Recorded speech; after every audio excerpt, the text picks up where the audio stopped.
Reborn one day before the world order changed forever, I thought I was about to hold destiny in my hands and step onto the peak of history.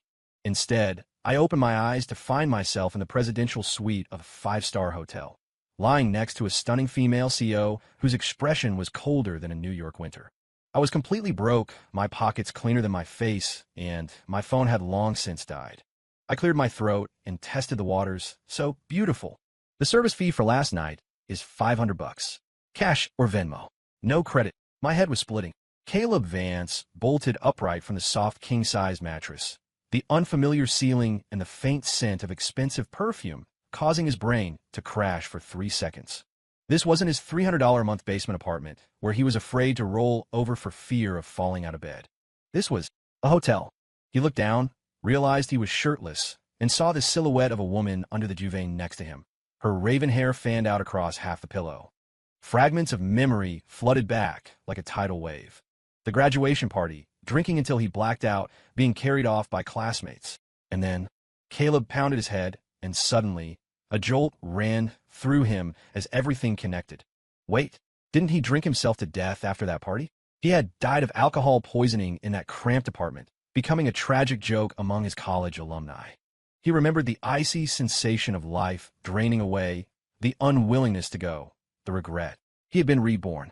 He was back 10 years in the past, on the very day that would change his fate and the destiny of the world. Caleb threw off the covers and rushed into the bathroom. Staring at the mirror, he saw a face 10 years younger, hungover and haggard, yes, but full of collagen and youth. He was so excited he almost screamed. God had given him a do-over. He remembered that at exactly 2 p.m. today, a virtual reality game called Genesis would launch globally. Initially ignored, a week later it would be confirmed that in-game gold could be exchanged 1-to-1 for real currency, and eventually, the game's technology and skills could be brought back into reality. The world order would be completely rewritten.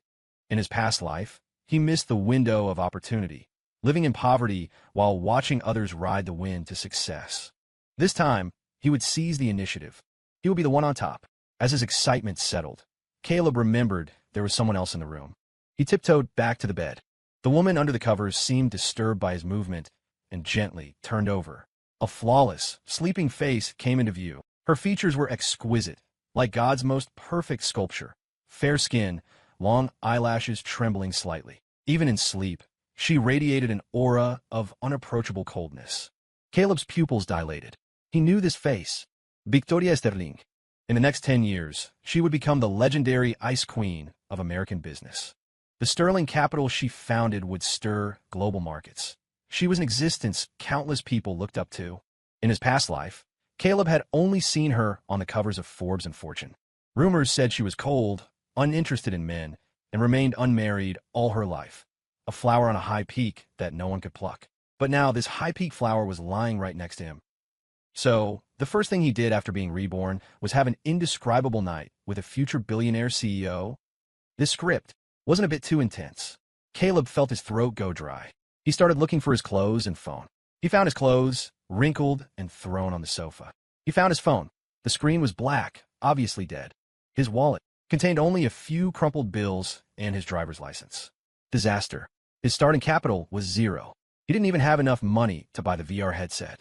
He couldn't exactly tell this future titan of industry, "Hey, lend me some cash. I need to go save the world," could he? She'd probably have him committed to a psych ward.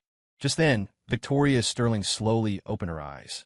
Her gaze was momentarily confused, but instantly sharpened like a knife. She sat up, the duvet slipping to reveal a shoulder as white as snow.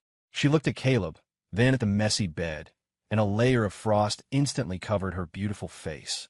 The room temperature seemed to drop 10 degrees. "Who are you?" Her voice was as cold as her expression, devoid of emotion. Caleb froze. What should he say? "I'm your future fan?" Or, "We just made a mistake that happens in Vegas?" Looking at Victoria's gaze, which could freeze a man to death, Caleb knew any explanation would sound pathetic. He decided to double down on the absurdity. He cleared his throat, trying to look professional, plastering on a fake customer service smile. "So beautiful. The overnight fee is $500. Friends and family discount. Do you prefer Cash App or Zelle? Store policy says no credit." The air turned dead silent. Victoria's expression solidified.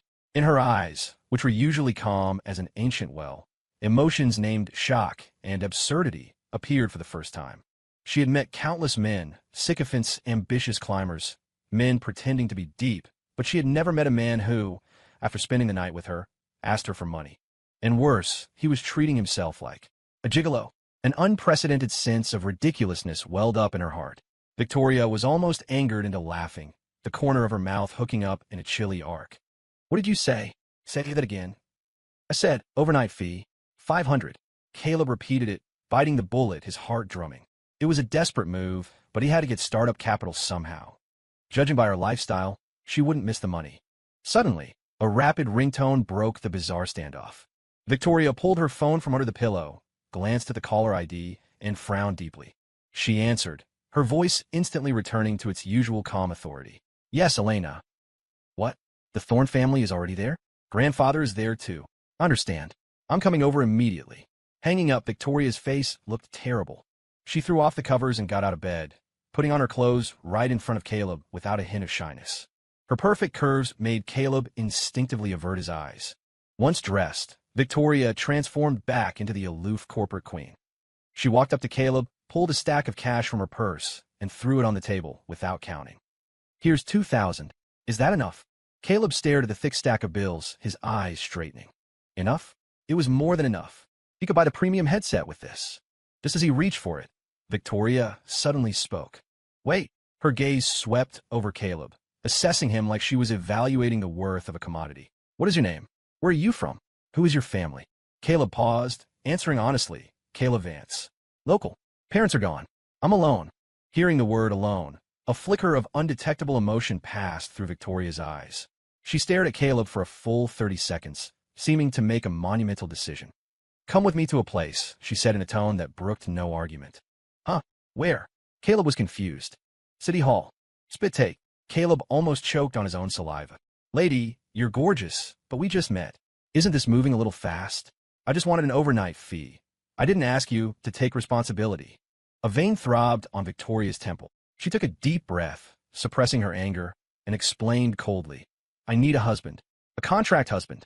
Today. Right now. Immediately. I need you to act out a scene with me and sign a contract.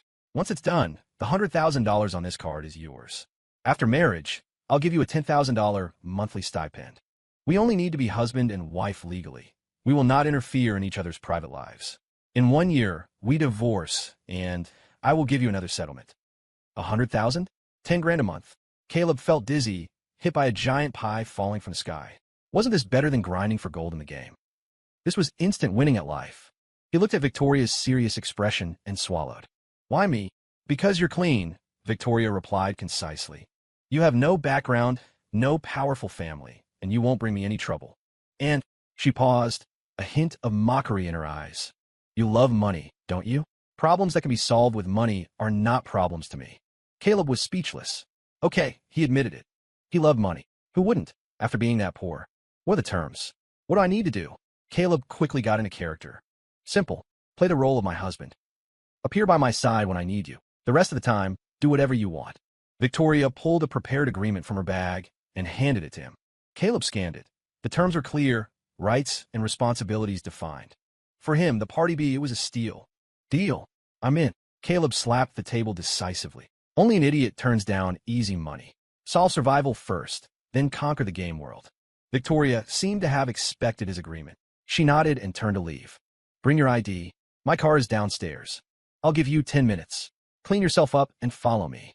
Caleb frantically threw on his clothes, shoved the $2,000 cash in his pocket, glanced at the bank card on the table, but ultimately didn't take it yet. A gentleman loves money, but he gets it the right way. The act hadn't started yet. How could he take the payment? That was professional integrity, even if he wasn't exactly a legitimate actor. 30 minutes later, outside the city clerk's office at City Hall, Caleb and Victoria stood side by side, each holding a marriage certificate folder, their expressions a bit dazed. Just like that. Married? After leaving the hotel, Victoria's assistant had been waiting downstairs, efficiently handing over all necessary paperwork. They drove straight to City Hall in silence. Photos, forms, signatures, seals, all done in one go. The clerk looked at the handsome couple, the man looking like he was in a dream, the woman looking like an ice sculpture, and assumed they were a young couple forced into a shotgun wedding by their parents. She even offered advice. Marriage requires mutual respect and love. Arguments happen, but you work through them. Victoria's face grew colder. Caleb could only offer an awkward, apologetic smile. Get in. Victoria walked toward a Bentley parked at the curb. Where are we going now? Caleb sat in the passenger seat, feeling the comfort of the leather, and couldn't help asking. To see my grandfather, and to sign a contract. Victoria started the car, her voice chilly. Remember, from now on, you're my husband, Caleb Vance. We fell in love naturally and are compatible. No matter what anyone says later, do not speak out of turn. I will handle everything. Understood, boss. Caleb made an okay sign. Don't call me boss. Okay, wifey. Victoria's hand on the steering wheel tightened, and the car swerved slightly. She glared at Caleb through the rearview mirror, her eyes saying, try calling me that again and see what happens. Caleb shut up immediately, but he was laughing inside. Teasing the Ice Queen CEO was surprisingly thrilling. The car stopped in front of a majestic skyscraper in Manhattan.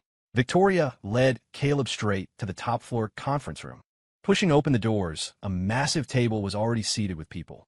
At the head sat a spirited old man with natural authority. Arthur Sterling, chairman of the Sterling Group and Victoria's grandfather. On the other side sat a young man with slick back hair, legs crossed, looking arrogant. Next to him was a middle-aged man, presumably his father. Caleb recognized the young man, Julian Thorne, the trust fund heir of the Thorne family. In his past life, Julian was Victoria's business nemesis, constantly harassing her until he was eventually jailed for commercial fraud. When Victoria entered, everyone's gaze snapped to her. When they saw Caleb following her, expressions varied. Arthur Sterling frowned, clearly displeased. Julian Thorne stood up directly, pointing at Caleb with a frivolous tone. Victoria, who is this? Your new driver or bodyguard? Dressed so shabbily. Don't lower the class of our Sterling Group. Caleb looked down at himself. His outfit cost less than $50 total. Amidst these elites in tailored suits, he did stick out like a sore thumb. Victoria ignored Julian's provocation. She walked straight to Arthur, placing the marriage certificate on the table. Grandfather, I'm married. This is my husband, Caleb Vance. The sentence was like a bomb dropped into a calm lake. The entire conference room went dead silent. Arthur picked up the certificate, glanced at it, and his face turned iron gray. He slammed his hand on the table. This is nonsense. Do you know what date it is? You just grabbed some random person to marry? Where do you place the Sterling family's dignity? Julian laughed so hard he leaned back. Married? Victoria, are you serious? Even if you want to reject me, you didn't have to find a loser like this as a shield, right? Does this guy even have $20 in his pocket? You're degrading yourself. Victoria's beautiful face was frosted over. She looked coldly at Julian. Who I marry is my freedom. It's not your place to comment. You should worry about your own affairs, Mr. Thorne. She turned to Arthur, her voice firm. Grandfather, you said before that as long as I'm married, the South Waterfront project would be fully handed over to me. Now I've done it. Arthur was too angry to speak, pointing a shaking finger at Victoria. Julian's father, Marcus Thorne, the chairman of Thorne Enterprises, stepped in with fake diplomacy. Arthur, don't be angry. Young people are impulsive. But Victoria, my niece, marriage isn't a game. This, Mr. Vance, I assume. Which family is he from? What does he do? Everyone's eyes focused on Caleb, full of scrutiny and disdain. Victoria was about to speak, but Caleb beat her to it. He smiled slightly, neither humble nor arrogant. I don't have a prominent family background. Just a regular guy, currently unemployed, preparing to start a small business. His frankness choked back the insults Marcus had prepared. But Julian wouldn't let it go, sneering. Small business? Selling hot dogs? Or delivering Uber Eats? Kid, I advise you to have some self-awareness. The Sterling family's door isn't one you can enter. How much did she pay you? 10 grand? 20? Take the money and get lost. Don't embarrass yourself here. Before Caleb could retort, Victoria shouted coldly. Julian, shut your mouth. He's my husband. Insulting him is insulting me. Seeing Victoria defend Caleb so fiercely, Julian's face turned incredibly ugly, flames of jealousy burning in his eyes. Just then, the conference room doors opened, and a middle-aged man in a suit walked in. It was Mr. Harrison, the representative for the South Waterfront Project Partnership. Apologies, everyone. I'm late, Mr. Harrison said apologetically. Mr. Harrison, please sit. Marcus Thorne greeted him warmly. The negotiation formally began. Julian pulled out a meticulously prepared proposal and began eloquently introducing Thorne Enterprises' plan, promising the moon and stars. Victoria also presented her plan. While solid, It appeared conservative compared to Julian's flashy proposal. After listening, Mr. Harrison looked conflicted, clearly hesitating. Seeing this, Julian glanced triumphantly at Victoria, then sneered at the silent Caleb. See, Victoria? Professional matters should be left to professionals. Bringing a pretty boy here just to anger your grandfather. What use is he? Victoria's face was grim. She knew she might lose this negotiation. Suddenly, Caleb, who had been silent, coughed lightly. Everyone looked at him. Caleb seemed not to notice the stares, muttering to himself just loud enough to be heard. Strange. Didn't the City Planning Commission release a zoning amendment 3 months ago stating that to protect the wetland ecology near the south waterfront, no commercial buildings over 50 meters are allowed within a 3-mile radius for the next 3 years? Why does this plan have an 80-story commercial center? His voice wasn't loud, but in the quiet room, it reached everyone's ears clearly. Mr. Harrison's face went pale instantly. Julian's expression froze, as if someone had dumped a bucket of ice water on him. Victoria whipped her head around to look at Caleb, her eyes full of shock. That news had been posted in an obscure corner of a municipal website 3 months ago. Because it didn't involve the core business district, almost no one noticed it. Her own team had only dug it up 2 days ago after exhaustive research. Julian's team had clearly missed this fatal detail. But Caleb, this man she thought was just a broke nobody. How'd he know? You're talking nonsense. What zoning amendment? I never heard of it. Julian shouted, trying to mask his panic with aggression. But Mr. Harrison had already pulled out his phone and was searching rapidly. Seconds later, his face turned grim. He looked up, staring coldly at Julian. Mr. Thorne, I think you owe me an explanation. If Mr. Vance hadn't reminded us, and my company invested based on your proposal, we would have lost everything. Is this how Thorne Enterprises treats its partners? Marcus Thorne's face turned white. He glared viciously at Julian and stood up to apologize. Mr. Harrison, it's a misunderstanding.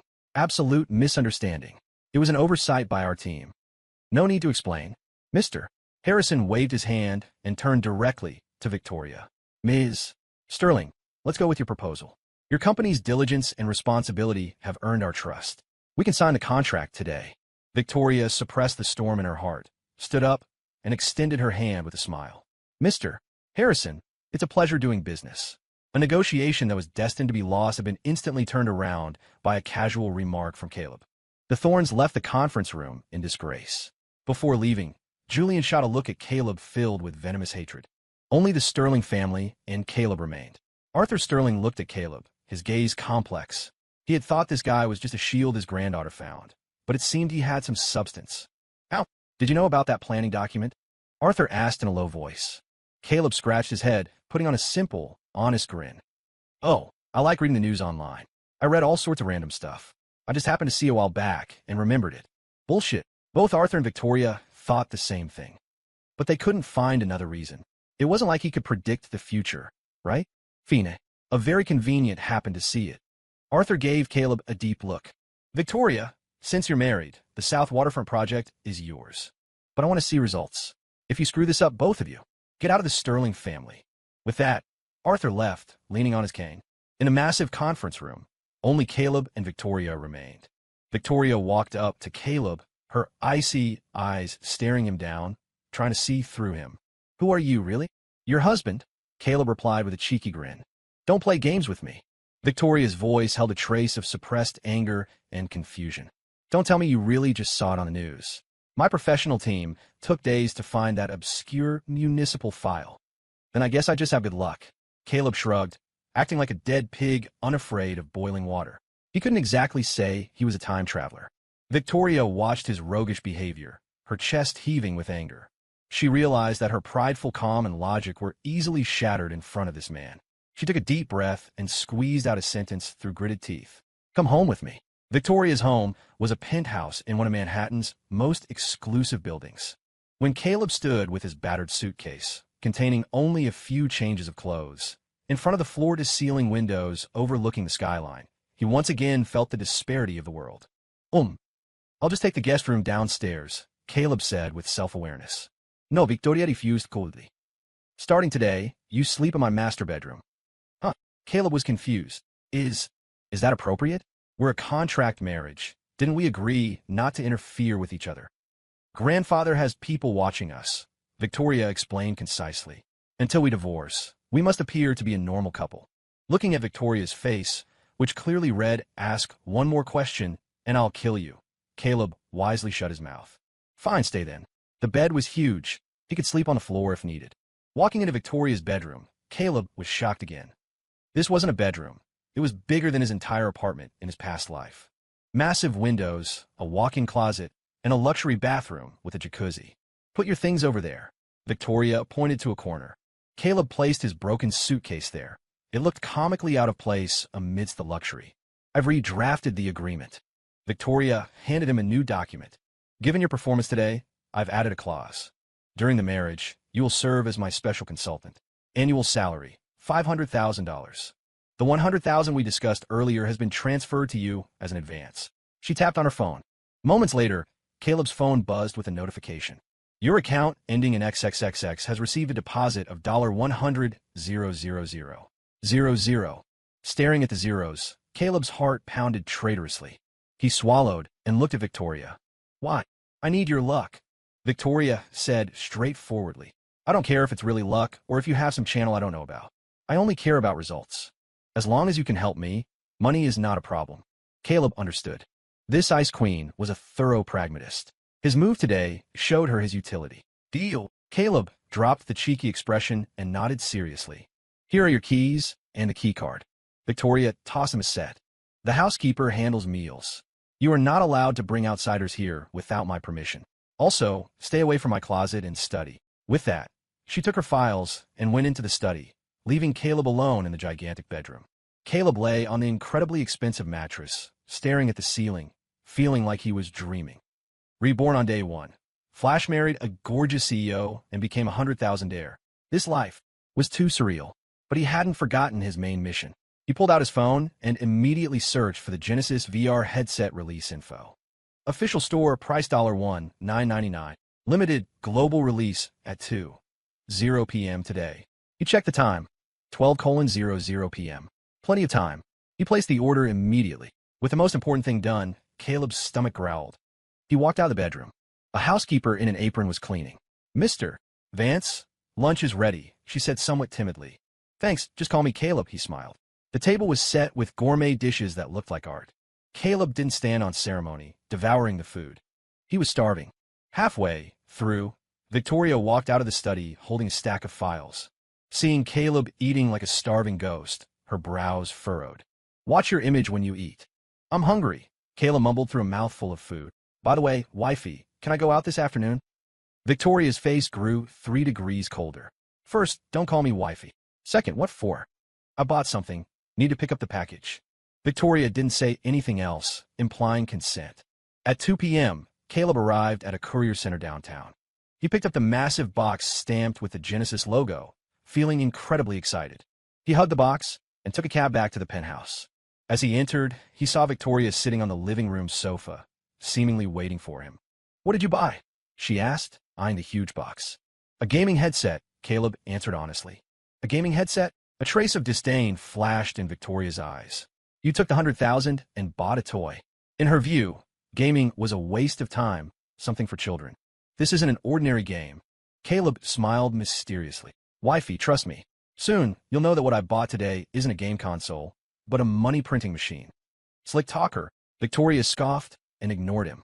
Caleb carried the headset back to the bedroom excitedly. Power on, headset on. Welcome to Genesis. Iris scan in progress. Identity binding.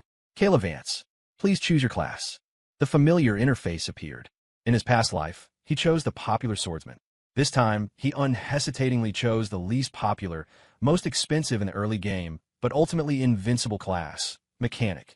Entering the game, the beginner village was packed.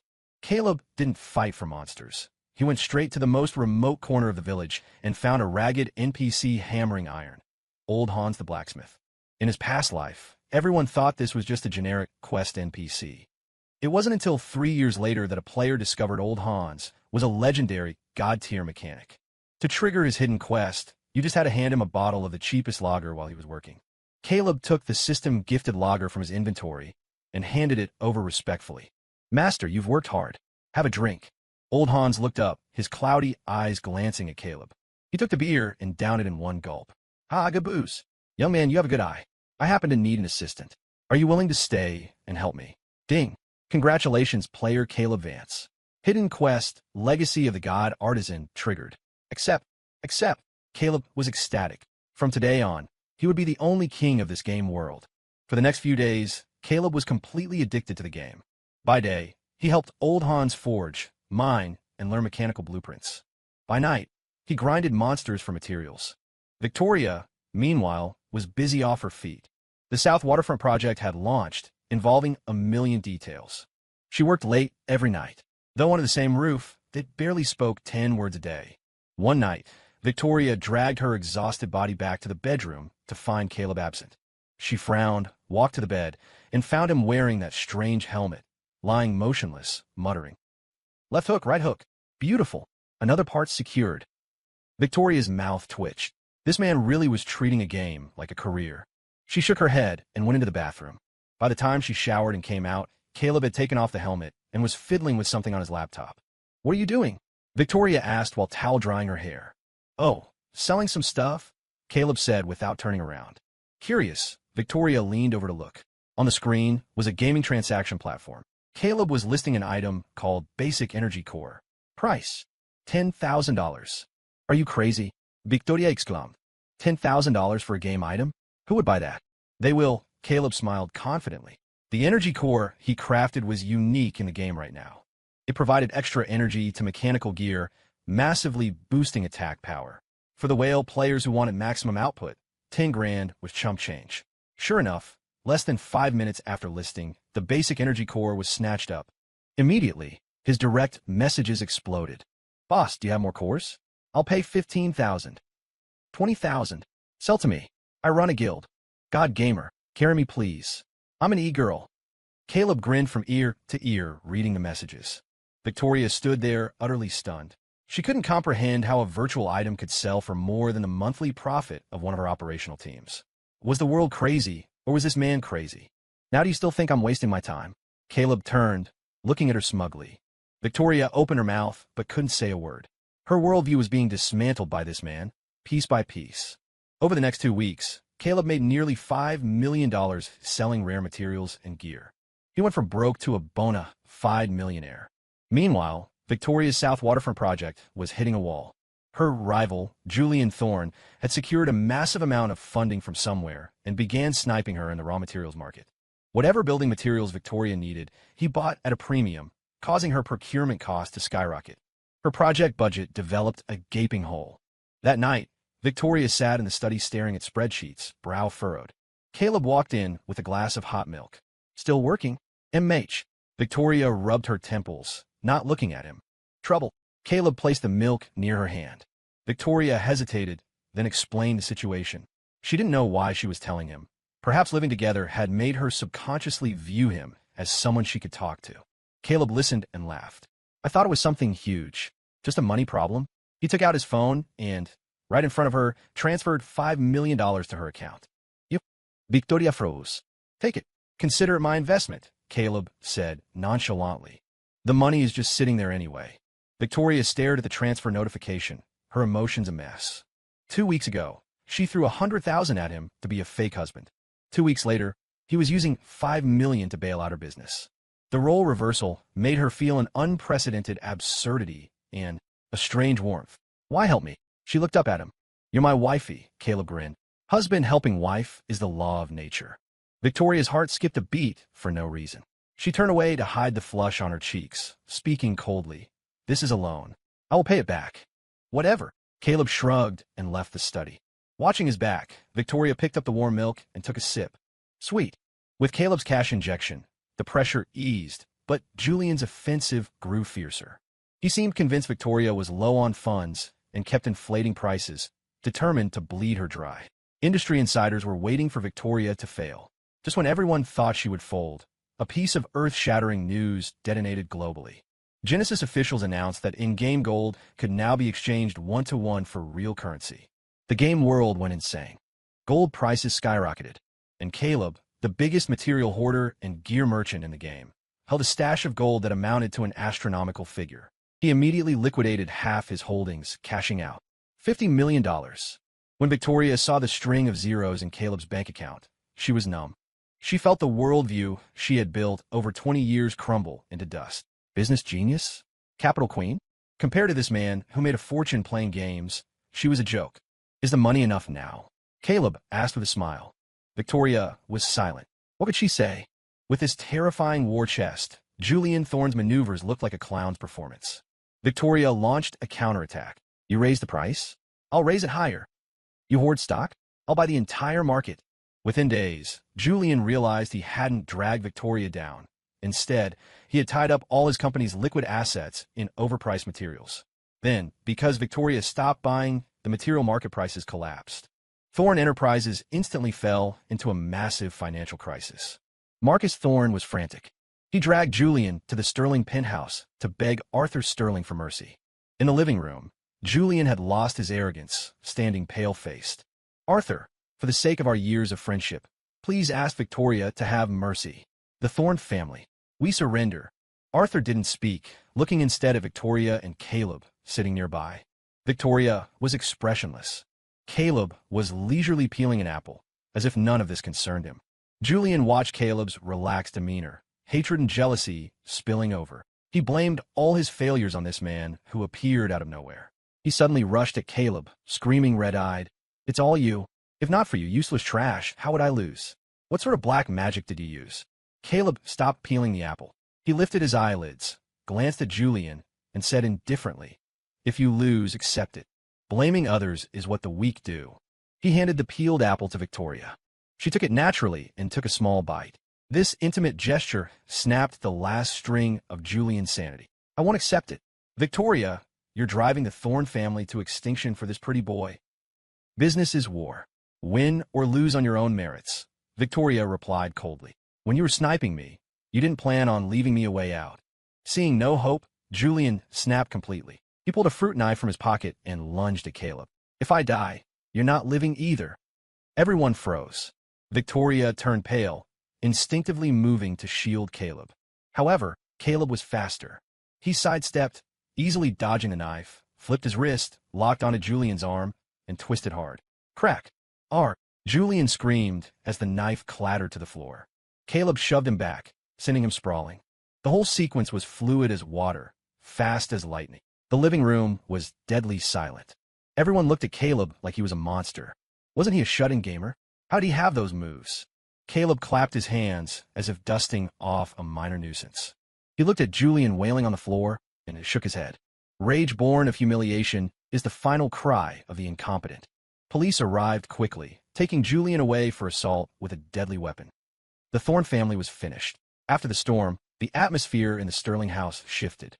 Arthur looked at Caleb not with scrutiny, but with appreciation. And Victoria, her gaze toward Caleb became increasingly complex. This man was a puzzle. You think he's broke? He pulls out millions. You think he's lucky? He predicts market trends. You think he's a weak nerd? He takes down an armed attacker without sweating. How many secrets did he have? That night in the bedroom, Victoria came out of the shower to see Caleb putting on the helmet again. She didn't scoff like before. Instead, she sat quietly on the edge of the bed, watching him. After a long while, Caleb took off the helmet and saw her. "What's wrong? Why are you staring at me?" "Caleb," Victoria's voice was soft. "We are still a contract marriage, right?" "Of course." Caleb nodded. "The agreement is clear. We divorce in a year." Hearing this, a wave of disappointment inexplicably washed over Victoria. She fell silent for a moment, then suddenly asked, "What if I said I didn't want a divorce anymore?" Caleb froze. He looked at Victoria. Under the warm light, her usually icy face showed a rare flush of shyness. Her cool eyes shimmered with a light he couldn't quite read. You're joking, right?" Caleb asked uncertainly. "I never joke." Caleb's heart was in chaos too. Did he have feelings for Victoria? Of course. Having such a stunning woman sleep next to him every night, even doing nothing, was enough to make any man's heart race. Moreover, watching her focus on work, her resilience against trouble, and her occasional exhaustion, he had stopped seeing her as just a cold business partner long ago. But they started as a transaction. "Give me some time to think." Caleb didn't answer immediately. Victoria nodded, said nothing more, and lay down with her back to him. That night, neither of them slept. The next day, an unexpected person sought out Caleb. It was Arthur Sterling. The old man invited him to a classic tea house. Caleb, Arthur poured him a cup personally. I know about you and Victoria. Grandfather, no need to explain. Arthur waved his hand. I'm not here to scold you. I just want to ask one thing. Are you sincere about Victoria? Caleb was silent.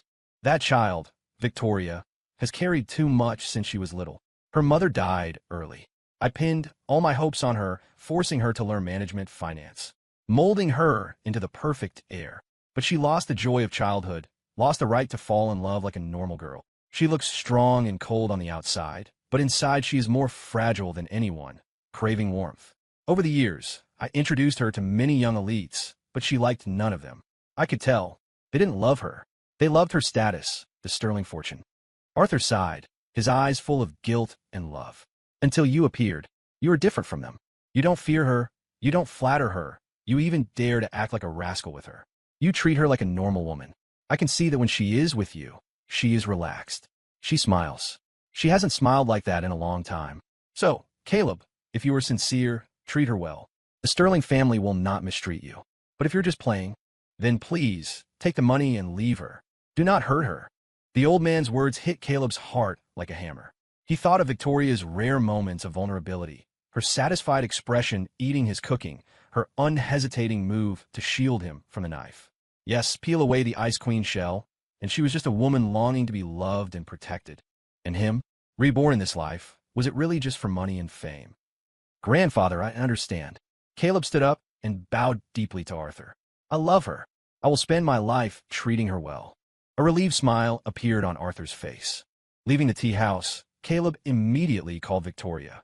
Where are you? I'm coming to find you. The office. Caleb took a cab straight to the Sterling Capitol building. He bought a massive bouquet of red roses and, under the shocked gazes of the staff, walked straight into the CEO's office. Victoria was in a meeting. Seeing Caleb enter with flowers, she froze. You? Caleb didn't speak. He walked straight to her, dropped to one knee, and held the roses out. Ms. Victoria Sterling, right now, as Caleb Vance, not your contract husband, I am proposing to you again. I admit, at the start, it was for the money. But now, I've fallen in love with you. I love how you look when you work and how you are in life. I love your strong shell, and I ache for your fragile heart. So, are you willing to marry this man who, aside from money, is also very interesting? Will you let me take care of you for a lifetime? The conference room was dead silent. All the executives stared, slack-jawed, at this scene straight out of a romance movie. Victoria's eyes reddened instantly, looking at Caleb on one knee, seeing the hot, sincere emotion in his eyes. The ice that had sealed her heart for over 20 years completely melted. She reached out and took the roses. Ido. Bonus scene. After a grand wedding, Caleb and Victoria went to a private island for their honeymoon. At night, they embraced on the beach, watching the stars. It feels like a dream, Victoria whispered, leaning into Caleb's chest. Yeah. Caleb tightened his arms around her. Wifey, I've got you from now on. Just then, Caleb's phone rang. It was an unknown number. He wanted to decline it, but some ghost in the machine made him answer. A crisp woman's voice, carrying a hint of mockery, came from the other end. Is this Caleb Vance? It is. Who is this? Ah, you don't remember me? Makes sense. After all, in your past life, we were just strangers drinking on a rooftop together. Caleb's pupils constricted violently. The blood in his body seemed to freeze in an instant. The woman on the phone continued. Don't be so nervous. I just wanted to say, welcome back to our era. Oh, I forgot to introduce myself. My name is Bianca Moon. We will meet very soon. Like and subscribe. If this gets over 100 likes, I will continue this as a full novel. Story complete.